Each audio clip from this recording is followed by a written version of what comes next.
ተወለደልኝ ዓለም መድኃኒት ቤቴልሔም ላይ እንዳሉ በጨለማ ውስጥ የተቀመጠው ብርሃን እንዲያየ እንዳለው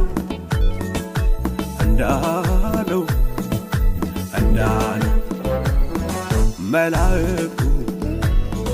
ነገሩኝ የዓለም ቤዛ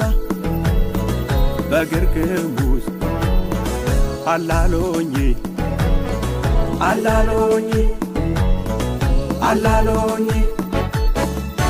በግርግም ነው ያለው በግርግም ነው ያለው የዓለም መድኃኒት በግርግም ነው ያለው በግርግም ነው ያለው የዓለም መድኃኒት ሲወለድ ሊሰዋ ነው ሲወለድ ሊታረድ መስዋዕት አይፈልግም ራሱ መስዋዕት የያዝኩትን ዕጣን የያዝኩትን ከርቤ ፊትህ አቀርባለሁ ናግባ ከልቤ